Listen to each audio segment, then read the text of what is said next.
Hello Libra, Sun, Moon, Rising, and Venus signs. Kamusta kayo?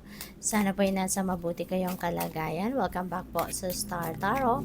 At kung bago kayo rito, welcome din po kayo. Please subscribe, like, share my videos, and leave me a comment po kung nakaresonate kayo. Thank you. So, first message po ninyo ay saving. Wow, napakaganda nito Libra. Kasi po pwede na ang iba sa inyo dito is preparing your or preparing for the rainy days, or maybe preparing for your future. Baka ang iba sa inyo dito mag-iipon or nag-iipon na, 'di ba? Para sa inyong retirement, pwedeng ganon, or baka meron kayong um, pinag-iipunan na pinaplano ninyong big purchase, kaya maaring maraming kaperahan ang iniipon ninyo rito. So, pwedeng ganon din ang ganap dyan. What else? We have compromise. Maybe ang iba sa inyo nagkaroon ng pag-aaway, no? With someone. Pwedeng work situation ito kasi mga naka-work outfit sila, nakadamit na pang opisina. So, baka work situation ang bagay na ito. Baka may hindi kayo pagkakaintindihan with a colleague, maybe you are not on the same page, kaya umabot kayo sa puntong nag-away, pwedeng umabot kayo sa puntong may diskusyon, diba? And someone is going to act as the mediator, no, between the two of you. So yun, mapapag-usapan, no, paghaharapin kayo siguro, at yun, baka kayo ay mag-enter into a compromise para magkaayos kayo. There is promise, no, baka meron ditong proposal, baka merong marriage proposal dito, no, na magaganap between you and another person. We have live and learn. Ayan. So, for sure, no, dito sa sitwasyon na ito, marami kayong matututunan. There is going to be a lot of learnings dito na mapupulot kayo na, alam mo yun, maraming maaaring magdulot yan ng pagbabago, pagdidiskarte, no? Sa buhay ninyo sa iba't ibang parte. Kaya napakaganda na meron kayong sitwasyon na ganyan, kasi dyan talaga tayo natututo. Dyan tayo nagkakaroon ng ang tawag dito, pagbabago, no, sa mga perspective natin, pagbabago sa mga diskarte natin sa buhay, yung mga ganun ba, no? Pwede rin ang iba sa inyo nag-aaral, no? Baka kayo ay babalik sa school para mag-masters, mag-take ng different course, additional course, or baka nag-trainings ang iba sa inyo, baka umattend kayo ng mga training workshops, mga physical development, or kung ano-ano pa, no, na related sa pag-i-improve, pag-i-empower ng inyong sarili. So, by the way, maraming salamat din, ano, Libra, for being here. Thank you for subscribing to my channel. And if you haven't subscribed yet, subscribe na po kayo. And shout out muna pala, no, I would like to say hi muna po sa ating beloved member, sa ating beloved channel member na si At Maria UV3981. Ayan, at saka maraming salamat din po sa inyong mga donasyon na pinadala sa akin, sa super thanks na pinadala ninyo. Maraming salamat po for your generosity.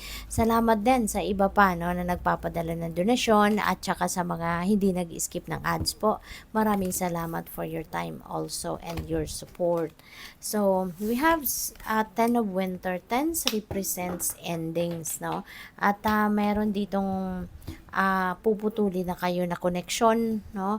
Maaring connection yan sa tao. Maybe you are removing something sa buhay ninyo, someone, mga ganon sitwasyon. Sabi dito, this is the end of a career path. So, siguro ang iba sa inyo, baka mag-shift kayo ng career. Kaya siguro kayo nag-aaral, no? Nagpe-prepare kayo for a career shift. So, pwedeng ganon. Pwede rin naman na pagtatapos ito ng project ninyo, pagtatapos ng trabaho ninyo, baka merong finished contract na, yung mga ganon, or pwedeng relationship, no? Baka meron kayong kinabibilangang toxic relationship, at baka ngayon hindi mo na to ito tolerate pa, hindi mo na to sasakyan pa kumbaga, and you are going to cut off your relationship with someone dito, no? So pupuwedeng gano'n. Pupuwede rin na merong mga disappointments kayo, frustrations kayo na mga naranasan recently, and you want to disconnect yourself from that, 'di ba? Gusto mo na mag-move forward sa buhay, gusto mo na mag-move on sa buhay ninyo, kaya this is good. Papunta kayo sa pagbabagong buhay, pagke-create ng bagong sitwasyon sa buhay ninyo. Kaya this is really, really beautiful. With the Five of Spring, no, 5 represents change, no? Kaya merong pagbabago din sa sitwasyon ninyo, no? Maaari na nagkaroon kayo dito ng pag-aaway talaga with someone, baka nag-clash talaga kayo ng pwedeng trabaho ninyo, no? So that could be related to each other. So ngayon, maayos na, no? This situation is going to change for the better kasi nga pwedeng magko-compromise kayo at yun, mag-aayos kayo at maybe bibigyan mo ng pagkakataon yung relationship ninyong dalawa na to na maging mas maayos, no? Kung magkatrabaho talaga kayo, 'di ba? Maybe you are going to enter a compromise talaga para ma-fix lang, 'di ba? Hindi magandang meron tayong kasama sa trabaho na hindi natin nakakausap, hindi tayo magkaayos, hindi tayo magkabate, yung gano'n. Kaya pwede, no, na talagang makikipag-compromise din kayo. With the Six of Spring, this is tagumpay, no? Baka ito yung pinanggagalingan ng away na to.